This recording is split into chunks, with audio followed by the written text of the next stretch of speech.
When I first met every single one of us, staff as well, players, I told you I wanted this to be a year that we'll remember forever.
David Wilson. We've got number 2, James Grant. Number 5, Kurt Broadfoot. Number 6, Finlay Malcolm. Number 7, Matthew McDonald. Number 8, Gary Fraser. Number 10, Brock Watson. Number 3.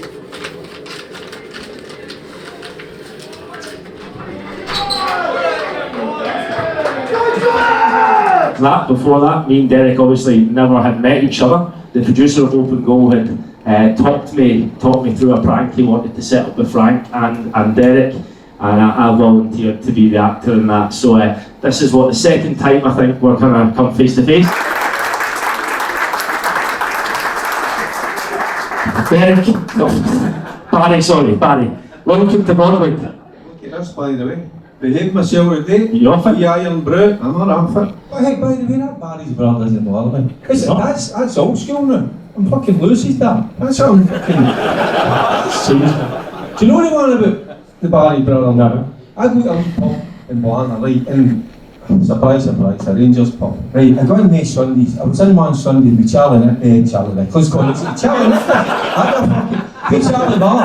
And big fat Bob Malcolm. And the songs were on, there was a wee bit of Penny Arcade, a wee bit of Tina Turner, Simple the Best. And they was playing that Joey Garner one.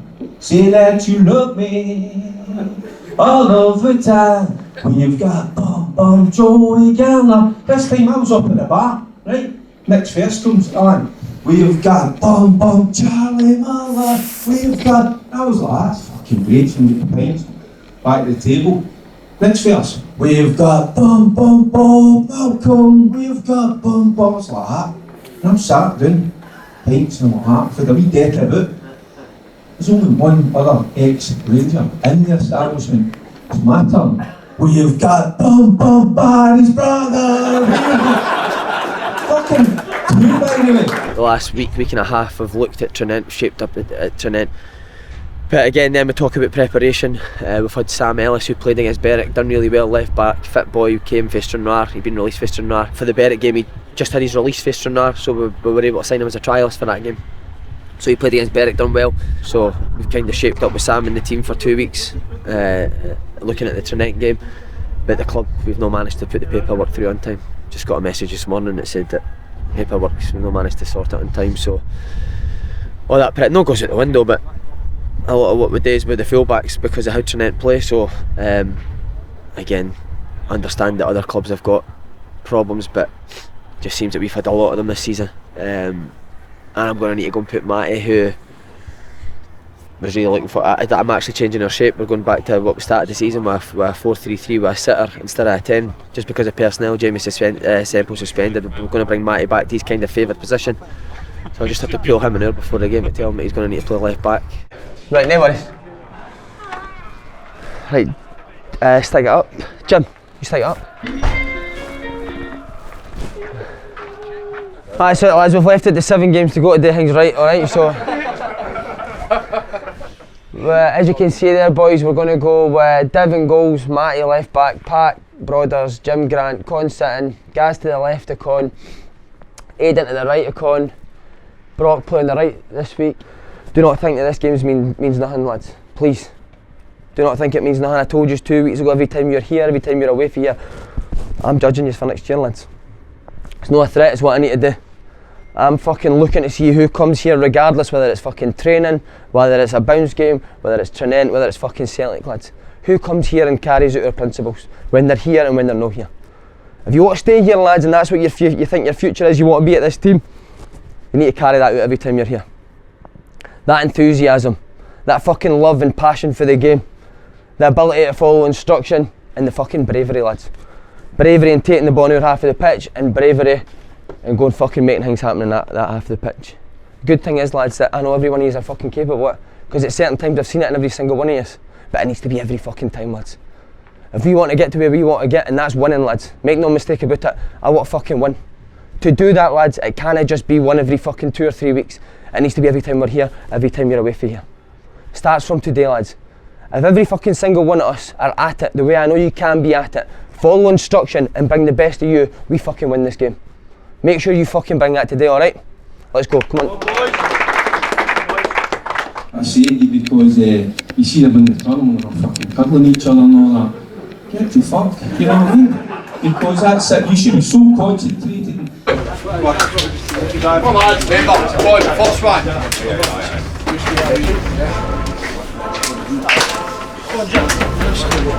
Come on lads, fucking come on! We win here, how good a feeling is it?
A wee bit better in the final fucking areas. We'll go and win this game, alright? Come on, one big push, well done.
Average as well, isn't it?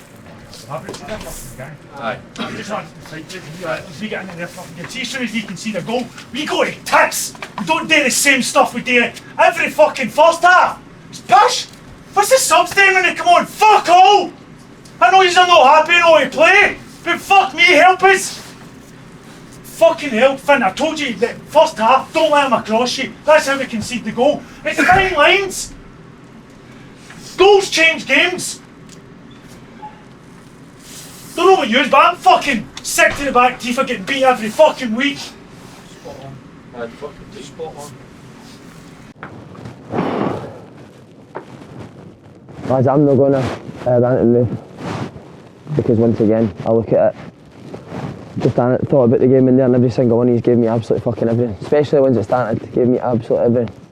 But simple fact is, lads, listen, and there's no point in getting angry about it.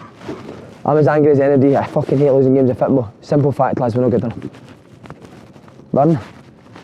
That's it. There's been too many results that have shown that we're not good enough to compete at the top end of the table. And it's not through a lack of effort.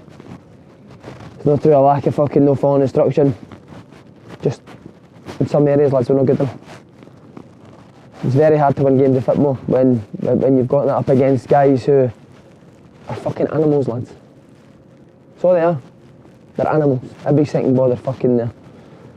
Every time the ball goes to an attacking player, he wants to fucking hurt us. He's desperate to hurt us. Centre forward, that when the ball goes in the box, he's fucking going to be there. He's going to fucking attack it. One thing, didn't start blaming each other, lads. Because as I say, it's no single person, lads, it's a collective. The collective thing. Didn't start fucking saying he this, him that. It's everyone, lads. It's always. First and foremost, lads, in these situations, look at yourself. I know that's what I'm going to fucking do. Look at myself first and foremost. Have I done enough? You do the same. Have you done enough in that game out there? Before you start looking at other people. If that's the way we'll go, we're fucking down, down, down. Look at yourself. Look at yourself first and foremost tonight. Yeah, lads, feel sorry for ourselves and fucking get ready to go again. It's the only thing we can do. Fucking 7 weeks left to go. Make sure we had the fucking the preparation we had the last 2 weeks. Because again, performance was good there. Performance was good, lads. Individual errors, like I said, but performance good. We need to keep going like that and get as many points as we can for the end of the season. Alright? See you Tuesday. That's where going forward, if I'm going to do it, there'll need to be big changes because for the way we're going to play, you need to be in that condition. As I say, you look at Trinent, to me, they look fitter than us, which kills me as a manager, to be honest with you. Comes to sort of when I left football, my name is kind of dirt a wee bit, obviously with stuff like that, whatever. And then I came on open goal. I think people see, listen, I'm still a roaster, but still a good roaster. Do you know what I mean? And then when the football club started, for City gave me an opportunity to come in back and fit and work. Because do you know, even the closest people to me who work in football, they probably wouldn't give me that opportunity. Just in case maybe people say this, I say that. So from a personal point of view, the support since I've started has been amazing. I even think for our boys as well, the exposure they get, it must be great for them. But listen, just I mean, I can start greeting now. Ladies and gentlemen, round of applause for Si Ferry and Hosty for coming up. Thanks very much for coming, I appreciate it. Thank you. You feel like such a failure, man, didn't you? I do. So what do we do, mate? I don't think we're going to get many fucking results. Well, our fixtures should be look easy now, but. But see the thing is, mate, goals change games. See if they get the second one, that. Yeah. As soon as we lose the first, we crumble. Just try and think. Try and speak to as many people as you can about players for next year. We're not far off into it. I think the style on that works, mate. 100%, mate. Play against stuff. It's final third. Individuals. You're like good as your strikers. Free again. Strike used to say all the time, Water Smith is in. Aye. Good as your striker. Right, brothers, top man. Cheers, mate. I'll speak to you Monday or Tuesday. Aye, next. Easy, see that, mate. It's no weird position to be in. It's a horrible position to be in. I hate it. I hate being at this stage of the season and there's nothing to play for. I feel like, again, I'll look like a clown because I fully expected that we'd be up there fighting for the league come. So maybe it's a wee kind of reality check for me as well that you're maybe not as good as what you think. Yeah, well, it's proved that I'm not. So this year I've tried to take far too much up on my own, and it just doesn't work. It doesn't work. So again, changes need to be made both on and off the pitch. And if we're serious about doing it and we're serious about being successful, and that really needs to happen. There can be no room for sentiment or try to protect people's feelings. I want to be successful, and to do that, then we need to be ruthless, and that's definitely what we need to be. The manager is and his relationship with the club, whether it be the board, whether it be the chief executive, the fans, the whole club is the most important relationship in any club. Absolutely. That is why that whole dynamic is crucial, not only to the way the club is run on the park, which is, we all know that's what it's about, it's the results on the park. It's not only crucial, it's crucial to everything within the club. It's crucial to people who are selling tickets, people who are in hospitality, people who are actually running the club. It just creates a feeling, an atmosphere in the club that everything's going okay. It's been a long, hard year. When you take on too much, you don't give the players the best version of yourself because you're so caught up in doing everything else. Even again, like I've just told you there, 3 years, 4 years before a game, I'm trying to sort deals with Darvel to get somebody in on loan, which a manager should never be doing 4 years before a game. My full focus should be on the playing side, and that's happened too many times this year. So yeah, like I say, we'll be much better. We need to be better equipped, otherwise I'm not doing it again. Because you can be as good as you want, but if you're not well equipped and the club's not right top to bottom, then it's very difficult to be successful. I think Spartans will go and win the league this year, and as I've said to you, mentioned on you here before, I sat and spoke to their manager for 30 minutes after we played them at their place, in the setup and the committee and the staff that they've got on board there is incredible compared to what we've got. So that's what we need. If we're going to be successful and we're serious about being successful, then that's what you need to bring.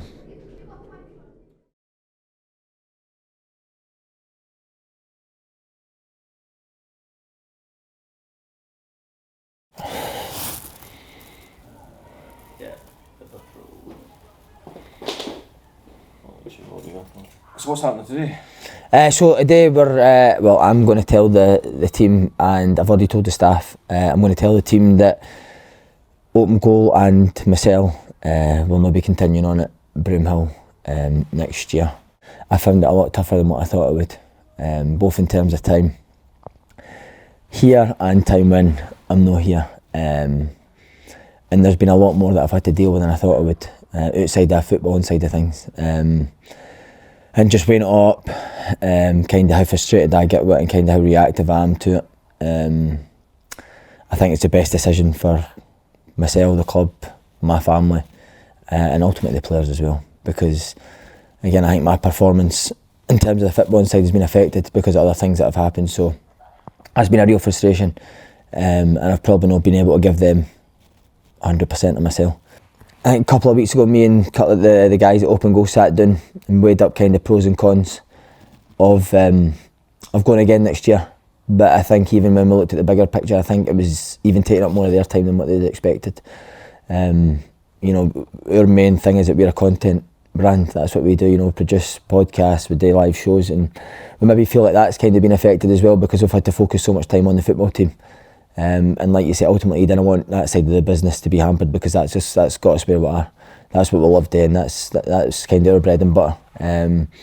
So like I said, when we added it up, both myself and them, we just felt like we didn't have the time really, and we didn't have the number of people. I think Broomhill, I think they've been together something like 9 or 10 years now.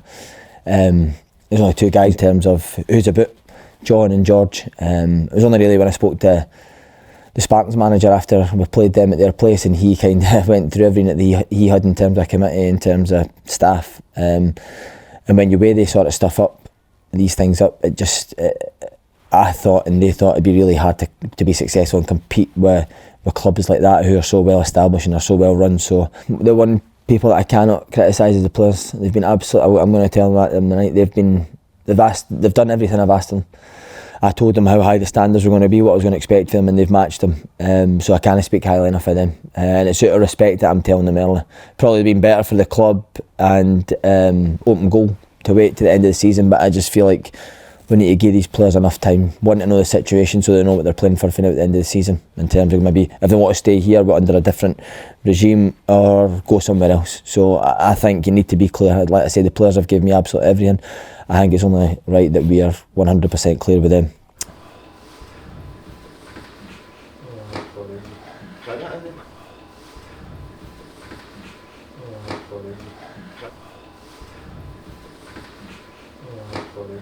Package after Go off the soft play today. That's a nice wee man. Really bad, would you say that? Really bad, yeah. I went through the team and it's funny the comments of who the fuck's Cy Brennan. Brother Wolf is spinning his grave the fact that I'm playing in this game or not. You didn't get a mullet back.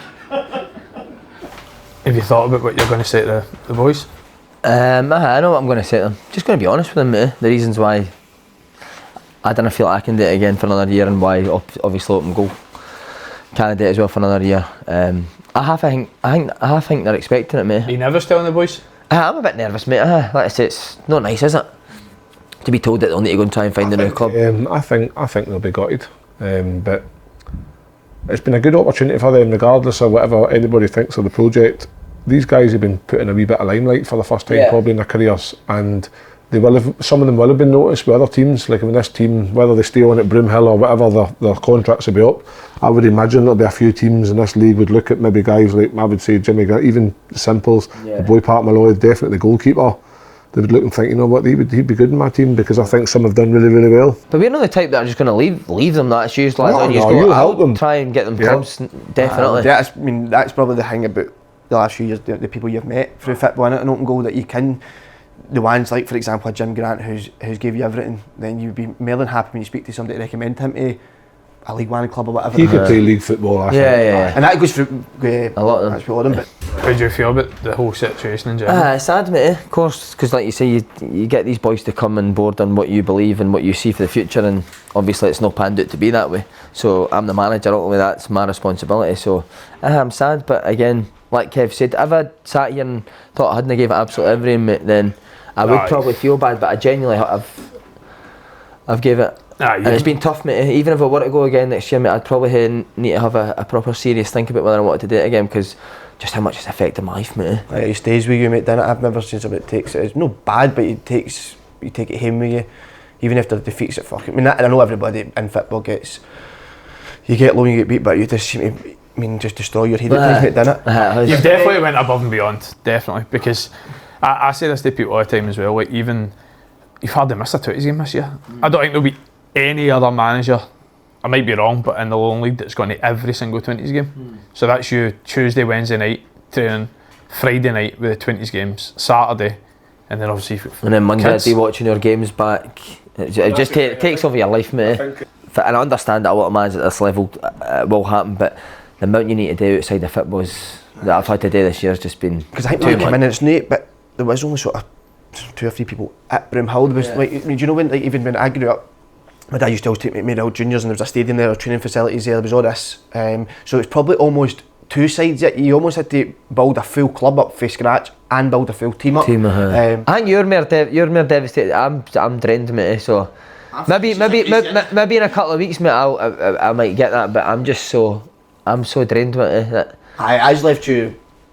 I mean, but this is what we were speaking about this during the season, and you're like to me. It's not the day we're losing, because even when in our 10 games, I was still taking it home with me and overthinking everything and all that. But again, that might be because it's your first gig, it's your first management. Maybe you get but I think, see if it's your first manager, it's fine. But see where it was open goal attached, I just felt so responsible for us, everything. I just couldn't relax for 2 minutes, mate. I just felt so much pressure. So at some points of the season, especially at the beginning, you could see, I'll tell you what, there's a product on the park there that's definitely good enough to get promoted. But with a mixture of things going wrong, whether it be injuries, whether it be suspensions, whether it be something behind the scenes on a Broomhill part, it just doesn't quite click, and that's why maybe now we're sitting and you've made that decision. But people could say, well, why not go again? I always said that if you go again and learn from your mistakes and get a wee bit more help, I think there's an opportunity there. Yeah. But it's down to you, it's your decision. If it's affecting your personal life, your home life and things like that, you've got to do what's right for Side and Ferry. But see, at the end of the day, he's went and tried something completely different, completely outside the box in terms of having no managed before. You've coached, brought in Slaney, brought in Derek, guys that you've known for years, started a group of guys that you probably never knew, majority of them, until you had a conversation this summer. And I genuinely believe that in terms of the teams you've played this season, I think you've gave the best teams a run for the money. You'll take away so many good memories as well. Definitely, mate. My favourite, genuinely, the thing I always remember is that bucket trip. That's my favourite thing. That's where football is incredible, mate. You don't get feelings like that. You don't get feelings like That's that. what I always think. Your memories for it's your memories. Like, people can slag you off about whatever they want to slag you off, whether you were shite, good, different, whatever it may be. But see, the memories, they'll never have them. Regardless of what level of football it's at, memories are there forever, and it's the only thing that keeps me going. Listen, it's been a great journey, and it's been a good experience. I would imagine for you two personally, it'll hold you in good stead moving forward. And for the players, I hope a lot of them will look at it. I know you're going to tell them some bad news and stuff, but they'll look at it and think, you know what, but this has been a good year. I can build on this. I can go. I can move forward now. Whereas had they just been normal Broomhill or wherever they came from, they might not have had this opportunity or the experience. So I think it's been a positive all round. Regardless, there's no regrets, no regrets for taking the opportunity, that's for sure. All round, everybody can take a positive from it. There's always negatives in everything in life, but you don't take the negatives away. What you take is you take the positives and you grow in them. What we end it, Kevin? I live and we learn, mate. That's it. It's life. Well done, guys.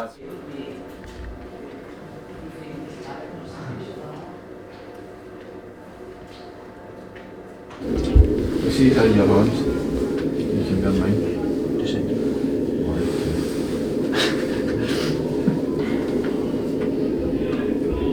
got to put Brandon in there. Sorted? No. Give me a cash and £100. I'll sort it. I'll Probably doing a pay your tax and then the rest made up. You can give me £100. I'll finalise it in the warm-up. Right, sure. Listen, Cameron here.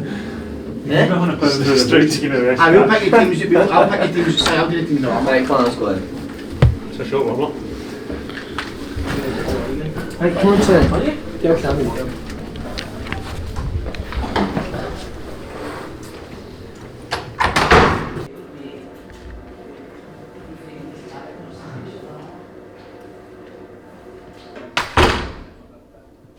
Listen lads, sorry the cameras are here for this. I wouldn't have it, but fucking circumstances, situation that we're in, we're going to be here.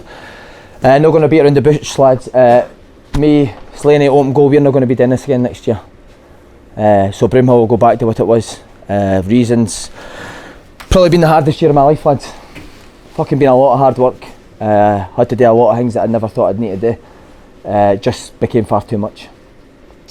Phoning my missus, fucking kids, because I'm phoning things and organising things that I shouldn't be. I didn't think I should be organising, and it's fucking taking my toll, to be honest. No willing to go into next year under the same circumstances. I just can't do it to myself and can't do it to use, because ultimately you didn't get the best version of me, lads, because I come in here really frustrated, and I think that's fucking shown at times, and I apologise for that. I probably need to go learn and get better in terms of dealing with these sort of situations if I want to do this. One thing that hasn't been a problem, lads, is use. I know, again, it might fucking seem like it at times, but it really hasn't. Can't thank you enough for how you've been. Honestly, came here and gave me absolutely fucking everything, and I've recognised that. Again, apologies if it hasn't felt like that at times, due to outside factors. 5 games to go, lads. As I said, didn't finish 10th in the League. No, for us, lads, like I said, didn't give a fuck what people think of us coaching wise or management wise. What I do care about is yous for next season, whether it's here under a new regime, which I think there will be, or somewhere else.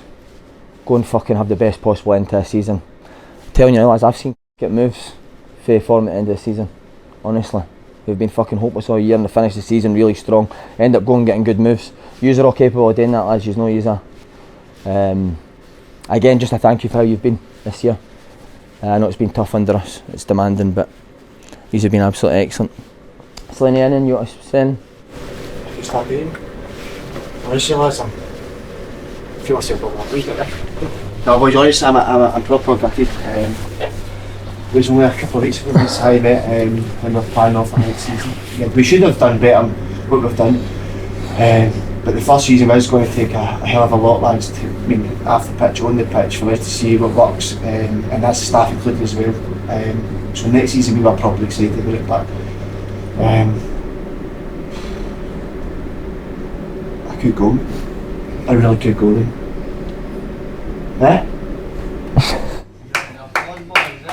Another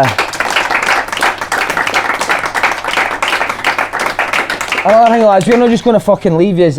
Honestly, any yous, I'll try and help yous get moves. I know a lot of managers, I'll speak to whoever you need us to speak to. If any yous want to stay here, I'll fucking try and sort that as well. Any questions you've got, lads, come and talk to us, anybody.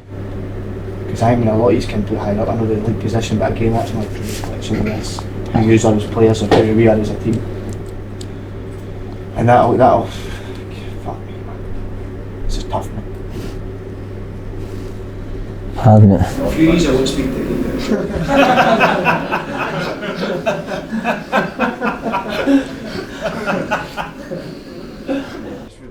You're fucking talking far too much, I'm away. Right, lads, I'll see you later.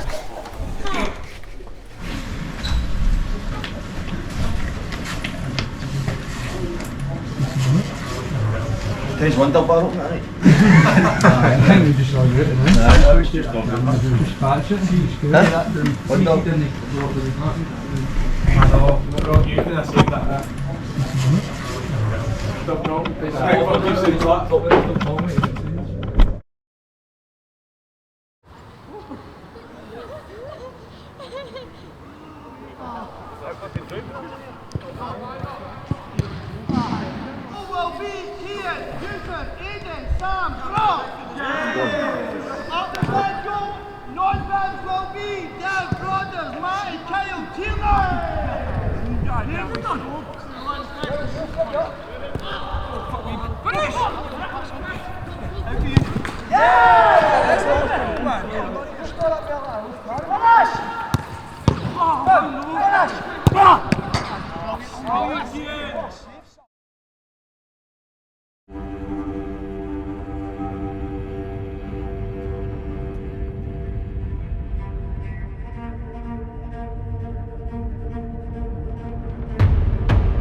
One of the great things that you have to learn in football, wherever you're involved in it, whatever level you're involved in it, is you have to learn to be thick-skinned. And that's an easy thing to say, but it's a very harder thing to put into practice, and you have to have processes to deal with it. Anybody with access to a phone or a computer can anonymously make the most vile and unfounded accusations against you, anybody. And they can make them anonymously and without fear of retribution. So you've got to accept that. It's not a great thing, you've got to accept that. And anyway, you've got to say that, see criticisms, you've got to accept criticism, but you've got to know who you're accepting it from. So you're accepting it from Super Ninja 1484, who's clattering about in his underpants in his mum's basement. That's not a good way to live your life. If one of your mates or somebody you respect says, see that thing you wrote or that thing you did, I would have done it this way. That's when you take it to... What you've got to realise in humanity, I think, there's a lot of anger. And it might not even be an anger towards Open Goal or Broomhill or the Lowland League. It's just people who are angry. Maybe angry for a million reasons. And they just spout it out against people that they don't know, about things they know nothing about, and about personalities and principles and business imperatives that they just haven't got a clue about. There's a guy on Twitter, Ped Dennis, who I've known for years. He was a young boy at Celtic when I was and he then went to Motherwell. He's a bit of a madman. He tweeted something about Si Ferry's leaving Open Goal Broomhill. It's went tits up or something, and he's going to Darvel. And I think that kind of gathered pace, and then before you knew it, this was before I'd even spoken to the boys. No, sorry, it wasn't a year, it was after I'd spoke to the boys. It was a Wednesday. I had reporters messages saying, "Are you leaving Broomhill to go to Darvel?" But I obviously just ignored it.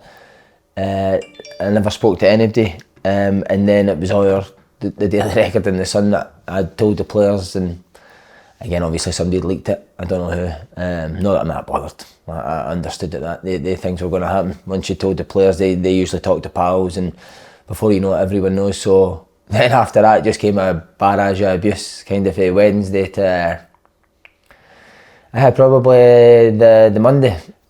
Slaney was really he took it bad. He took it really bad. He kind of phoned me in a panic, and he's like, "Mate, have you seen what's going on?" And I was like, "Right, just relax, it's fine. Like, it's going to be like this for a couple of days, and then it'll blow over." So I think one of the guys at Open Goal texted me about a certain person who knows that I know them. Maybe not slaughtering me, but slaughtering Open Goal. And within 5 minutes, then texts me saying, "Oh, sorry to hear about the news." So that's disappointing. But like I say, maybe in a couple of weeks, mate, I will go through them all and just have a look to see, because like I say, if it's people that didn't know me, then I don't care, but if there's anybody that wrote about me that knows me, you're getting it. So there you go. Again, my main thing was there was people saying things that weren't true at all, kind of painted us to be like corporate monsters, where I think anybody that kind of knows us, it's not the case. We've put absolutely everything into this, a lot of our own money and time. So that's probably not the hurtful things, but again, my only worry really was the players, and if they would start to believe these things. I think one thing that we have been with the players for the start is honest. But to be fair, they came in the Thursday, and I think most of them came up to me like, "You're you're getting absolutely abused." So that was nice. So somebody sent us David Dawson's mum's tweet, and I'm not just saying this for cameras or stuff like that. Like, that one tweet kind of makes you forget about all the bad stuff, because like I say, the people that know you, the people that have worked with you for a year, they're the ones that know exactly what's happened. So if players were to start coming out and criticising and saying that I'd done certain things that maybe I said that I wouldn't do, then I would definitely, that would affect me in a big way. If people that I've worked with over the year were saying the things that other people are saying on Twitter, then 100% I probably wouldn't have come out from under the bed. But I think if you were to ask the majority of players how I've been with them this year, whether I've been honest and truthful and try to prepare as best that I could every time I was there, I would hope that they would go with it and say that I've, like, there's circumstances that have happened that nobody will ever know, because I'm not going to come out and badmouth people. I wouldn't have done that. But in certain things that are just completely untrue, we need to come out and give the actual facts, like in terms of us ripping the club apart, in terms of there being debt left there. That's just a load of nonsense. So in terms of that needs to be cleared up. We're going to come out, we're going to do a podcast and just explain everything. Just be truthful and say why we're leaving and the reasons behind it. How do you feel now that the news is out? Do you feel a bit more relieved, or? No, listen, I can take abuse, mate. I'm still a big boy, do you know what I mean? But it's when people are saying things that aren't true that you start. It's not me, again, it's my family that kind of take it hard. But so I wanted to come on, dispel a few myths that have been kind of going about this week. So the thing that really annoyed me, I think a couple of people say it's a vanity project. I mean, I left a League One job on better money and a lot less work to come and do this. He's left a championship team with one game away for the Premier League for less money to come here. And it wasn't through, how's that vanity? We've came here because we speak on the podcast about how we're going to play, the style of play we want, how we want to help young players come through in Scotland. That's what we speak about on this podcast. That's what we wanted to do. I could have left this job. I was going to leave the job 2 or 3 times during the season. The one reason I never stayed, please believe me, is to make myself look good, because if anything I've looked worse than it. The one reason that I've stayed is for the players, mate. That's the reason why we've stayed, we've seen it. He's been frustrated. How many times have you been frustrated this year, brothers, with situations, and you've stuck it out? In terms of a personal point of view, yeah, a wee bit gutted. Came here, I was hoping we could have went through the leagues as everybody did, but as you said earlier, that's life. Sometimes shit happens. It just doesn't work out. It doesn't work out, and as Si's come on here and he's explained and saying that, it's not possible to go another year. So what do? You sit and you cry about it and take all this negativity which was always going to come its way, and take it all to heart and say, "Oh, I'm not going to go again, I'm not going to go and get another job," and hide away from it. No, we're big enough and bad enough that we'll go again, and we'll take more criticism. But at least we are willing to put ourselves out there and make their mistakes. That's important. Do you know what I mean? That's Many really people important. sit at home and are not willing to do anything in case they take criticism. Come on, is that what life's about? We go again. In terms of the players, about a player's being sold a dream, for anyone that knows how part-time level works, mate, it's always 1 year contracts. Now, in terms of selling people a dream, every player I went and met was told, I think I said this to you, brothers, if you're up near the top of the league, we'll go again next year. Is that my words to you? If no, it'll be in doubt. Like anything in life, mate, if it's not successful, there's a doubt there whether it'll go again, because there might not be the interest in it, you might not generate the sponsorship for it. Again, Kev, I think people think that we own Broomhill. We didn't. No. It was a year-to-year deal. Broomhill is still owned by the same people. So when we leave, nothing will change in terms of ownership of the club. It will still be the same guys that were there before we came in. So it was just like a sponsorship then? Just like a sponsorship, mate. So a year's year to year. It was sponsorship. reviewed at the end of each year to see moving forward. But and again, it was both sides. I think Broomhill thought it was best for them to go back to the way they were as well. All right. Who the heck bought them?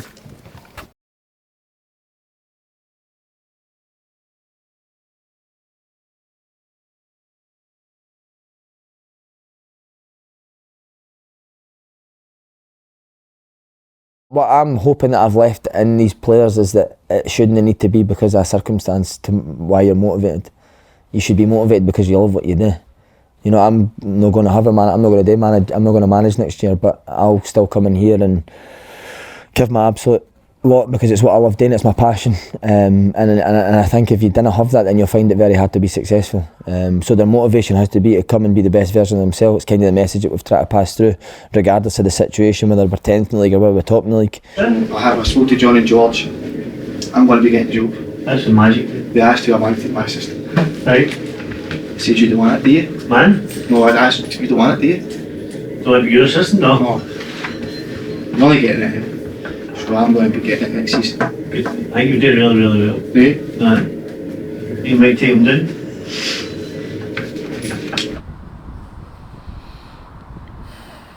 Look at somebody says they're talking Swifty. So the guy did it before. Yeah? So the guy did it before. Yeah, he's done it before. He's assistant at Clyde. But I think he'd rather probably be a manager than an assistant. Look, this is what I'm fucking dealing with here, right? Please get this camera on. Gary Fraser's been the captain the full year. They've put Kirk Broadfoot down as a captain on the team sheet. How hard is it to do a fucking job?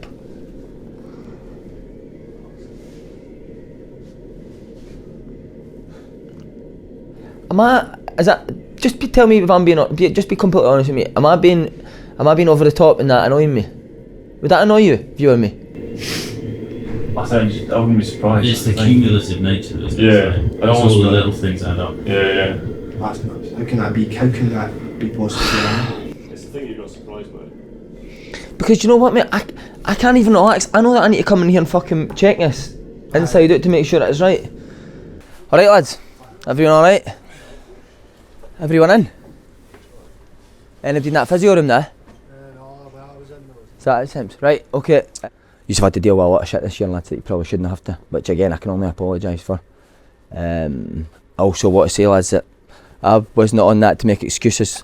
I watched it back and it probably comes across like that. Reason we failed this year, lads, fucking me. Big part of it's me. I accept it. When I go home, lads, I fucking reflect on myself. It's why I can take the criticism on Twitter, lads. I can fucking take it because I'm more critical of myself than they ever will be. So what they're saying, lads, I say it fucking 10 times to myself. I know I've made bad decisions on the pitch, off the pitch. And like I say, if I go fucking do it again, I'll get them right. But one thing that I can't be critical, lads, and I'm not just saying this to fucking butter yous up or motivate yous for a game because I'm past that, is yous. And I genuinely mean that, lads. Again, there's times where I've been fucking frustrated because maybe we've not followed instruction, maybe not been brave enough, made wrong decisions, but in terms of your work rate and how you've fucking been with me, you've been incredible. Even when you got that news, like I've said last week, when you got that news on Tuesday, the way you've trained the last 2 weeks has been fucking brilliant, lads, honestly. I can see he's a fucking self-motivated now. And keep that, boys. Whether it's here, whether you go somewhere else, keep that. Because it's what'll take you to the top, lads, honestly. All the best people I know in life, successful people I know, they've got that, lads. Regardless of situation, regardless of circumstances, they fucking motivate themselves in everything that they do. And I can see that in yous now, lads, and that starts today.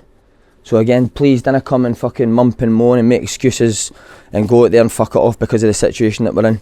And then on the opposite side of that, lads, don't come and just think because maybe people are here watching you, I need to go and fucking be at it today. Just come and be at it, lads, because that's the people you are now. You're people that come here and want to do the fucking best because you've got a fucking talent, lads, every single one of you. And it'll be an absolute waste if you go back to maybe one day you turn up and you're at it and the next day you're not.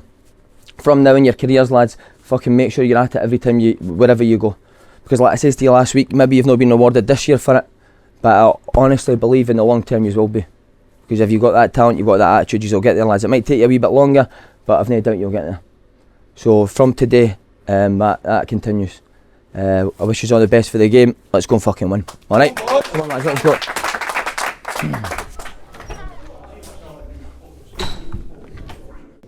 Tough, mate, that wasn't it? That was probably the hardest one yet. Really hard. Because like I said, what is there left to say, do you know what I mean? You just want to make sure that again with that podcast and that, the one people I didn't want to offend in that podcast was the players, mate, because like I said to you on the camera loads of time, they've been brilliant for me, so just try to get that across to them.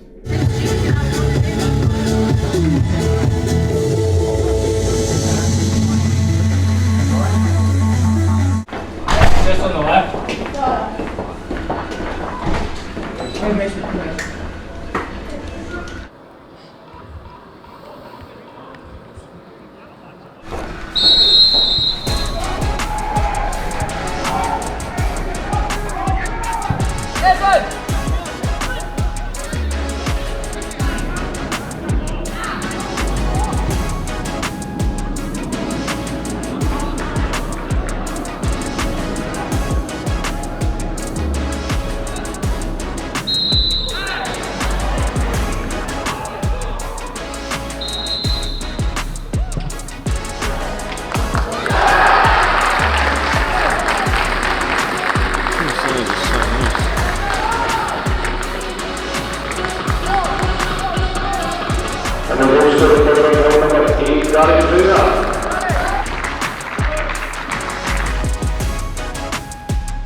Why are we chasing all of it? We're still 2-1 up, lads. We don't need to go. Relax, go and enjoy it by the way. Go get goals. Your attitude's exceptional. It really is. It's tough for you, it's tough for everybody, you know. They keep going all season, lads. The attitude's exceptional. The place, boys, has been brilliant.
Stop now! It's a crossing for you.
dominate games of football and get fuck all for it. And again, lads, it's hard for me to be critical because every one of you are fucking bursting your balls. I can see it. I can see it. There's not one person I look at there and say he's not giving me absolutely fucking everything. He's not giving absolutely. That's why it's hard for me to come in here and fucking go mad. But that's just the way it's been. I've tried fucking everything, lads. I've tried everything to make it better in terms of that, but looks like it's going to be the fucking way. But again, lads, it's up to you. You've got 4 games now. Whether you feel sorry for yourself or whatever, or you could come in Tuesday and play like that. If you play like that again, lads, again, there's a good chance you can win a game. Because you fucking played brilliant for 60 minutes. Absolutely fucking brilliant, and you sat and enjoyed watching you play. But football's about fucking moments, lads. Football's about when it's fucking, it matters. You stand up and count it. Keeping possession's great, lads, but games are won in fucking both boxes, both ends of the pitch. We just didn't hear enough. It's tough, mate. Tough. And you're low, but you're also aware that the boys are low as well, so you need to try and lift them as well. But it's tough, mate. Even last night, I hardly slept, thinking about just what to say in the team talk, because it could maybe make that wee difference to them, and that's what I'm here to do. I just want to help them get through it. Again, you're at a stage you don't know whether it's best to bawl and shout, whether to encourage, whether to leave them. So it's an experienced manager under these circumstances is tough. And you just feel like you're letting them down, mate, because like I say, we all know that the boys are kind of playing for their futures now, that people will be here to watch them, so you're desperate for them to do well. But again, if any manager that kind of wants to play how we play, I think they'll see enough in that game to think that under probably a more experienced manager that the boys could do really well. So fingers crossed that could be the one positive that's came, because in spells they were all great in spells. So I'm desperate for the players to do well. So if I feel all the pressure's off now, I can relax. I'm not giving them the best version of myself. So for now at the end of the season, I'll still be the exact same. But on the flip side, at home, maybe the pressure's off. So I can maybe relax that a wee bit more, because it's probably been my wife will tell you, it's been a nightmare year for her. My kids as well.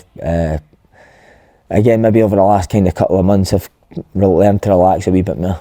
But for that first 6 months, wow, wild. I had to leave my house about 4 times and just walk around the block on a Saturday night. Not sure where I was walking to for about 2 hours, shouting at my kids, which I'm not that type of dad. I'm strict with my kids. If obviously if they don't do something that I think's right, then I'll tell them in a certain way, but just flying off a handle, and it's not, so I don't want to live like that sort of, I don't want to be that kind of dad. So the pressure in the house will ease. But then again, there'll be a downside to it as well, where my boys love coming here. The boys, again, why I've got so much respect and time for the players, have been absolutely brilliant with my kids.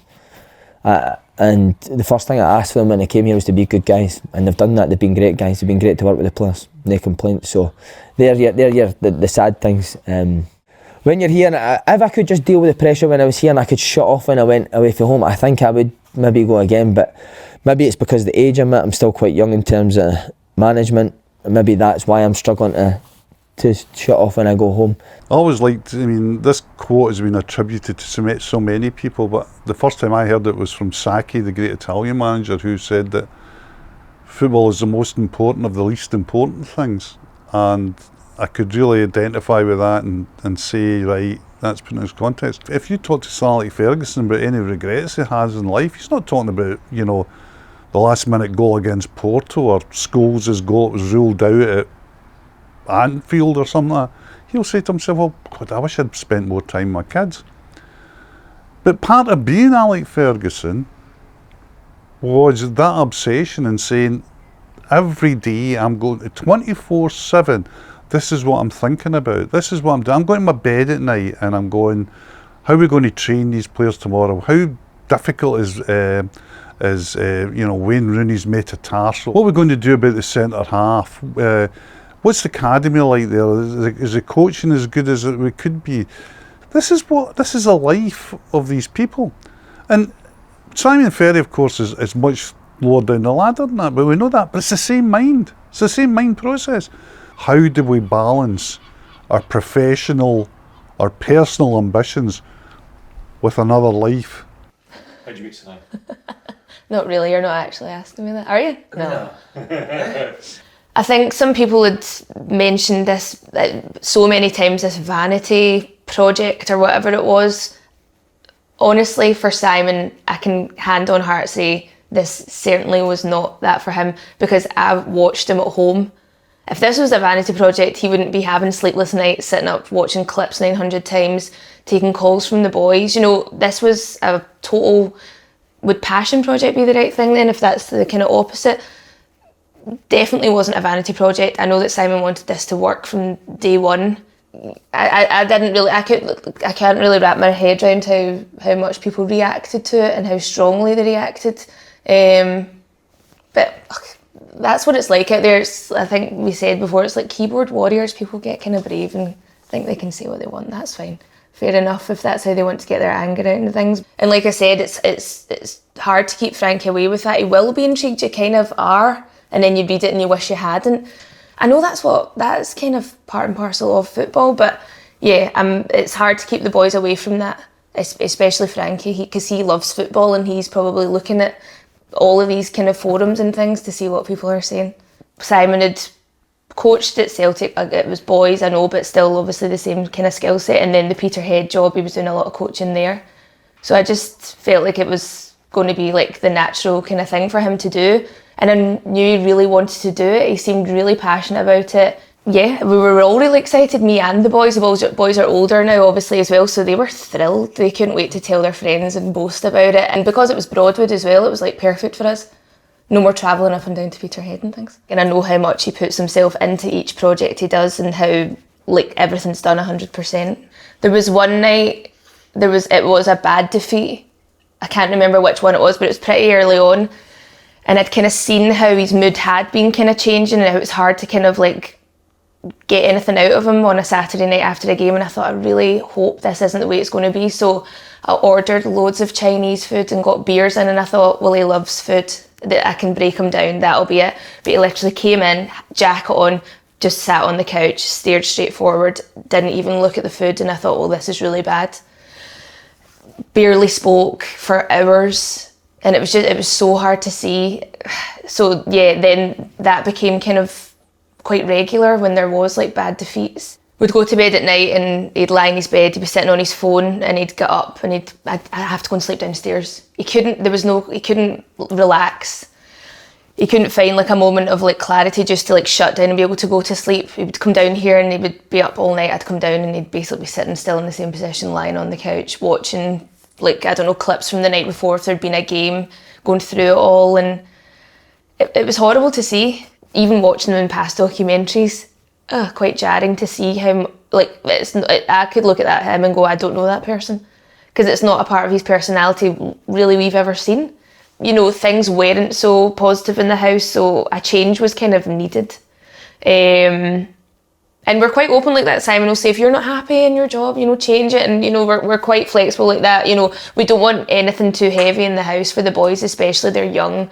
It's not really a healthy kind of household if one person's just like raging all the time about their job. And I think that's what Simon was feeling, the way things were going. But like, we were talking and he was like, I don't think I can do this, just the way things have been in the club and stuff that had been happening behind the scenes. But it wasn't an easy decision for him to make. He loves those players so much. He really, really does. Like, he thinks of them all the time. They're always in his thoughts. Like, every decision he makes, he's thinking about them and how it's going to affect them, their careers. You know, that was a whole thing. He was like, I can't like leave them now. What am I going to do with the boys and things like that? So it wasn't made lightly, this decision. Like, I feel really for him. And it's funny, like the other night we were having a laugh about something. Daft carry on, I can't even remember what it was. And when I woke up the next day, I was like, God, we've not had a proper laugh in ages. And then looking back, I was thinking, God, this house was just not fun for the last, 8 months? Because he was like, every thought I felt like was just focused on the team, Open Goal podcast. So I feel relieved, yeah. I feel like we've kind of got Simon back, that kind of fun dad part of him. It's kind of bittersweet because I know that like the kids, the boys loved being ball boys and loved being involved in it, and they kind of wore it as a kind of badge of honour that their dad was a football manager. So I feel for them. I think they probably took it the worst, the boys, to be honest. But no, I'm excited to see what he's going to go on to do. I know whatever he does, he'll do it well. So. Do you think you'll go along to the last home game at Broadwood? Yeah, definitely. I'll be there with the boys. I think we'll all go, my mum and dad and everything. Final farewell. They're gutted though. They only just realised about the wee bit of hospitality, mum and dad. So they're raging. They're like, why did we not know about this sooner? I was like, it's a pie and a cup of tea. You need to calm down. But yeah, no, we'll all be there. Absolutely. It'll be a nice wee farewell at Broadwood.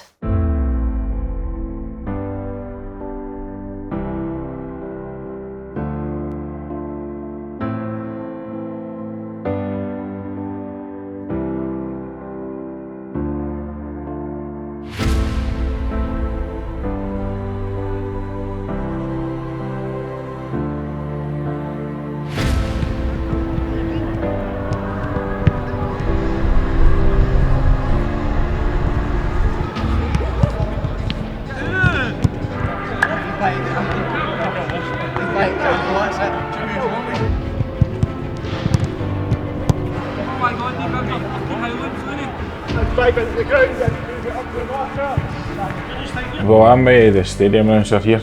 I realised that there wasn't a stadium announcer. Put my name in the hat, just emailed them while I was on the scaffold at my work and managed to get the job, and a week later I'm stadium announcing in front of 1,500 people and doing light shows and playing music and that, crapping my pants, but I managed to do it. Like, I never expected to be anything like this, but it just shows you, it's down to Open Goal and Broomhill for giving me the chance to basically to be able to do this type of thing and sort of give it a go and find it. I've really loved every minute of it here. Yeah, I think both sides have been really brave to take it on. I mean, it's one thing taking on a football team, but with the likes of the media attention that they get at the league and level that they're at, under scrutiny all the time, always accessible online, always people able to comment. It's really brave for them all, and it's just unfortunate it's not worked out, but I don't think anybody could have gave it a better go. Yeah, I mean, I've managed to next season do the stadium announcing at a League One club in Edinburgh, and do some media duties there, and it's gave me skills and experience from doing this. It's allowed me to do that, so it's just a thanks to Open Goal and Broomhill for giving me the chance, because this has led to bigger things for me as well. So I used to film for Clyde back when Clyde were here, and they moved out in the April-May before Broomhill came in, and I just saw a tweet saying Broomhill were taking over the lease. I had a conversation with Pence, and I went from there. So there's a lot more chatter, there's a lot more awareness about Lowland League and non-league football in general. There just seems to be more of a hunger to get the pyramid working better, and I think Open Goal played quite a big part in that. You saw early on in the season we had 1,500 fans coming to games, which was nearly double what Clyde would pull in. You know, they were sitting around 700-800, so it definitely has helped bring eyes to the league.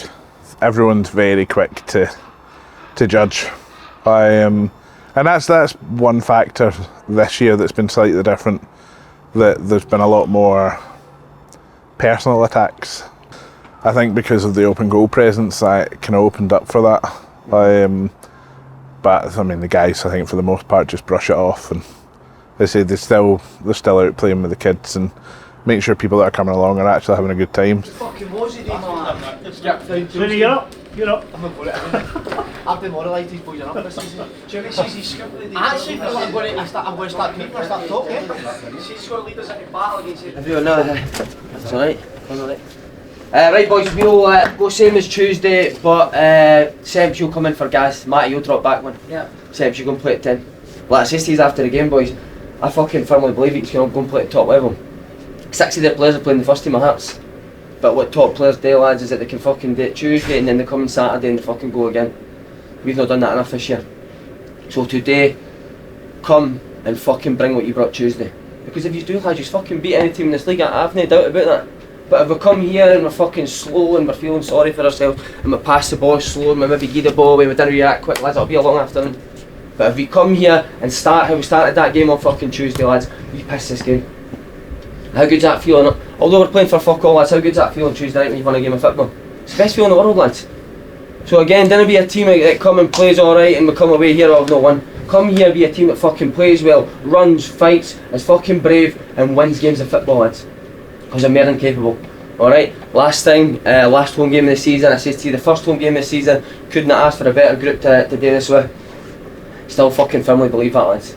Couldn't have asked for a better group to have done this with this year. Like you said, it never worked out the way we wanted to, but I firmly believe if you stick to what we've just spoke about, you'll get your rewards in the long run.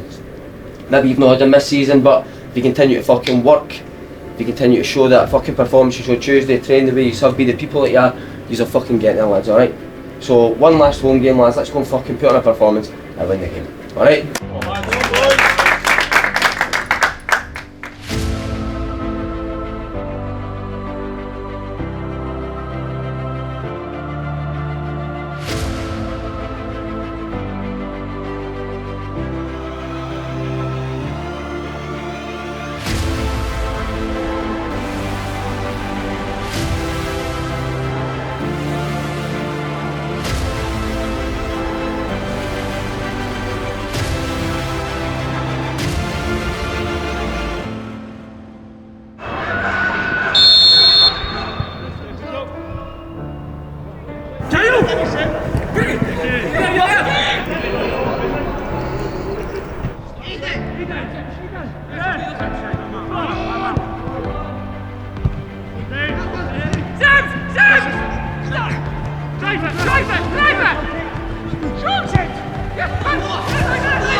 And also for Broomhill number 16, Ryan Tierney.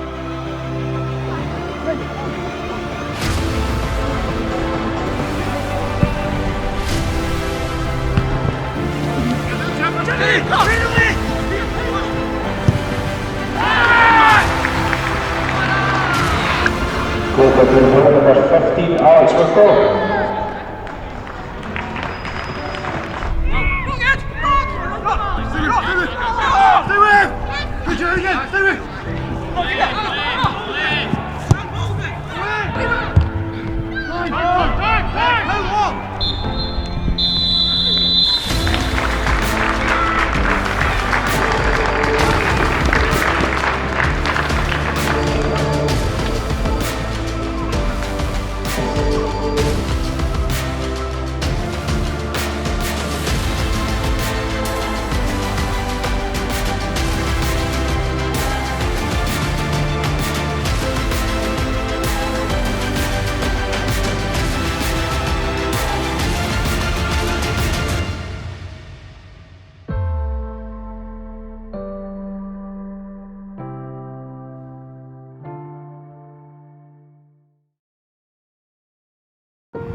One thing that I've loved this year is the stadium. Broadwood really loved it.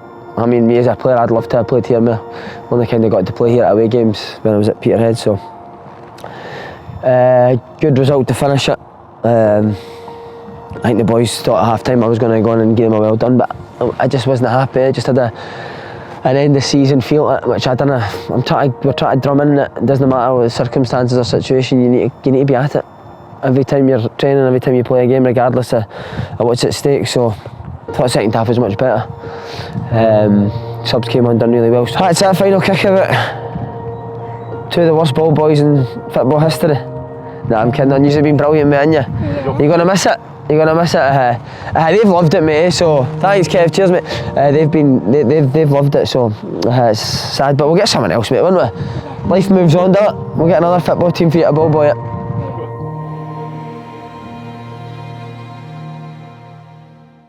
When things come to an end,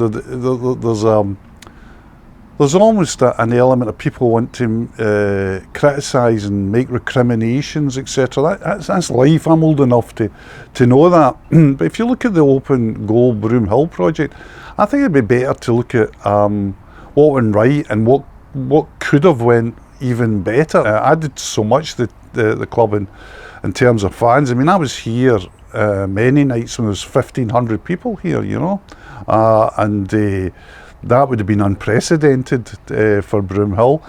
I thought the capacity to improve the project was there, even with looking on from outside with real simple things like, I think Friday Night Lights would have been a game changer. But I think it was a hugely interesting project, and one that had a real upside to it, and one where you can actually learn things about perhaps if Scottish football had been more flexible, and particularly on, as I say, the Friday night thing, it could have really taken off. There's a big problem with change, because the big problem with change is that people always say they like it, and then when they experience it, they suddenly find they don't, because the whole thing about life, in many ways about life, is we cling to what we know, we cling to what we're safe with, you know. It's you know, we don't want to leave the port and go out into sea. And I think in Scottish football, there's so many opportunities for change. Nobody can look at the open goal project at Broomhill surely in the cold light of day, and I know there'll be I know there'll be anger somewhere, and I know there's people with, you know, certain views. But if you sit down sober and look at it, you say, this was a really not just fun thing to do, this is an exciting thing to do. This is like bringing a very successful media brand with really interesting characters into Scottish football, and trying to see where it could go, and trying to see where the change could be, trying to see where it could influence Scottish football.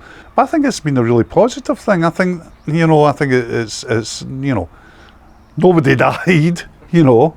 If you look at Simon in the documentary, goodness no, he came near it at times. But anyway, everybody will have learned from it, and everybody will move forward. And I think change is necessary in Scottish football.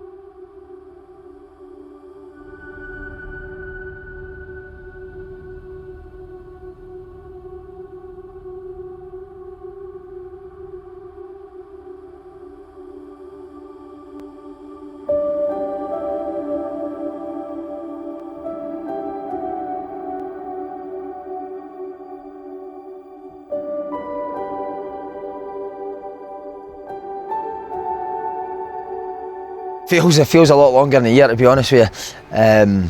It's been a blur the past year, honestly. Like when I try to think back about certain things, and it completely took over my life. I was really excited. Like I said, I thought I was ready to take on the world, ready to be the best manager ever. But no, there was a lot of optimism going in it. I think I wrote in the group chat to the boys at the end, kind of just before I left, and I wrote, "Listen, lads, really sorry how gutted how things worked out. I wanted to be the guy that delivered success. Ultimately, I wasn't good enough for one reason or another, but I tried my absolute best on and off the pitch. And I genuinely, and I said that to them, they might not believe it because of how I was with them sometimes, but I genuinely have got a lot of time for every single one of them. Not once did I look at a game or a training session and think they're not putting it in, they're sacking it off, they're not giving me their absolute everything. So nothing would make me happier than next year than every single one of them going to their clubs or wherever they go and going doing really well, because they deserve it, and I said that to them. Ultimately, they never got that this year, but I genuinely believe if they stick to the kind of people and players that they've become, that in the long term they'll get success. So I'll be looking out for every single one of them and hoping that they go and do really well in their careers. Probably 2 weeks after I left, I sat and really analysed everything that I'd done, and then listen, people, I get this, people say, oh, he makes a lot of excuses which is, but again, when we go through everything and yet everyone knows that the fact, I think they'll understand why. But ultimately, I'm not using excuses because I failed. I was the guy in charge. Everything comes down to me, so everything that happens is on my shoulders. And there's a lot that I would change, especially about myself. Far too reactive, far too angry at times. Could have been a lot calmer. But again, it was my first job in management. I think when you watch, especially when I watch the documentary back, and that's what's the great thing about it as well, especially for myself, is that you can see, like, shouldn't I have done that there, shouldn't I have done that there. In terms of the training, I'd never change that. I mean, in terms of how I coach the team, and like I said to you before, the kind of information that they were given, that'll never change. That's me, that's who I'll be as a coach or as a manager. We went to Italy and Steph says, like, this is the first time I've seen you like this, basically for a year.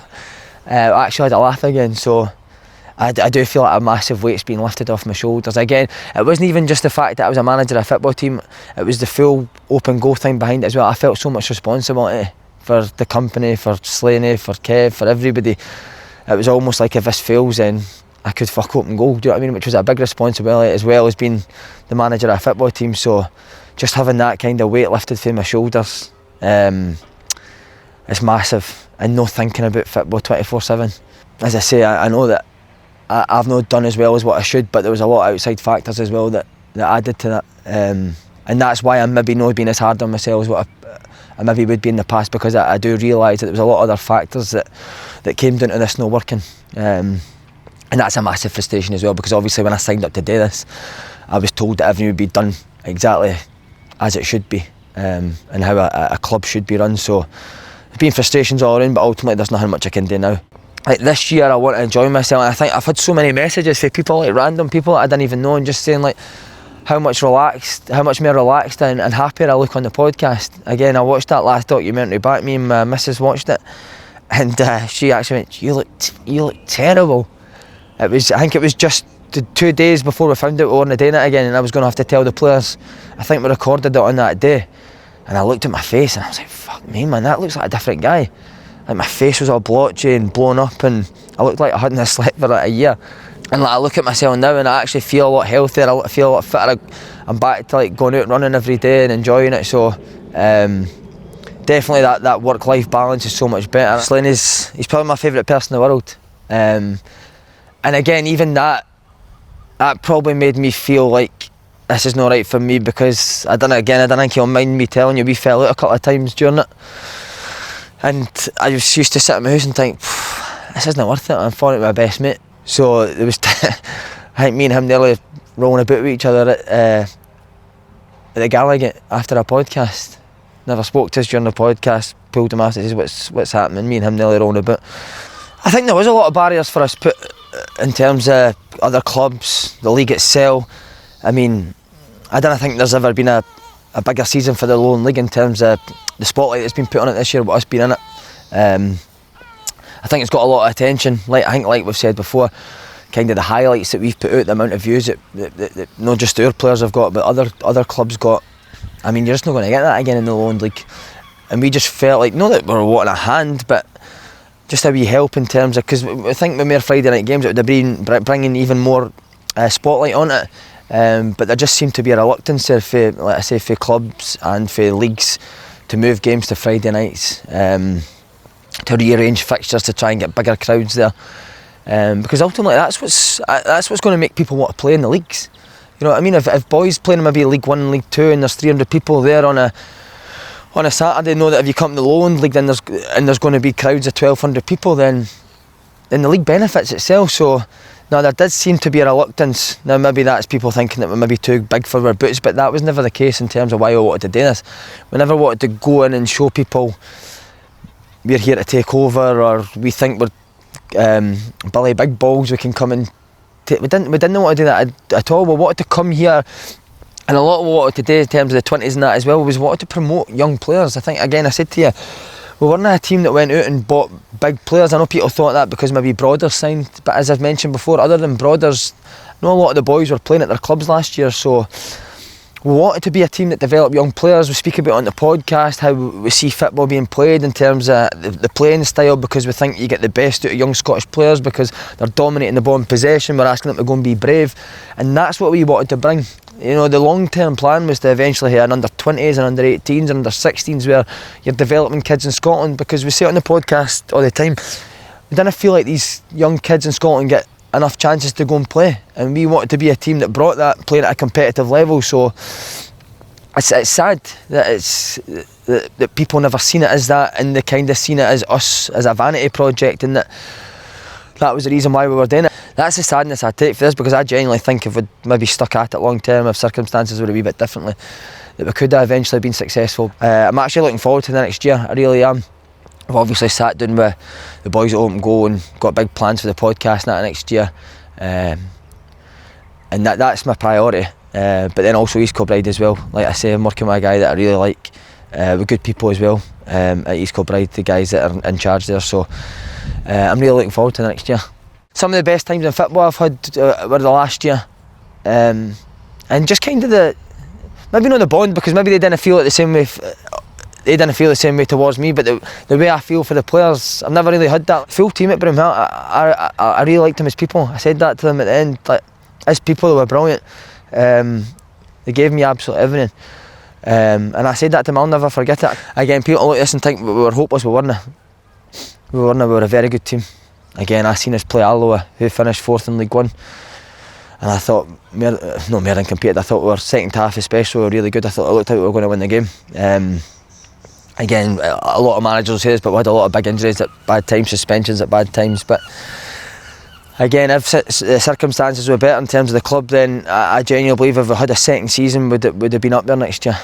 We'll never know if it would have been, but just the players, the people, Lynn the physio, Davey the kitman, Jim, Dell, Slaney, spending time with them really enjoyed it. I did. That's what I'm saying. It does seem a bit doom and gloom every time I speak on here, but there was a lot of good times with good people.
Tie against number 3 Alloa Athletic.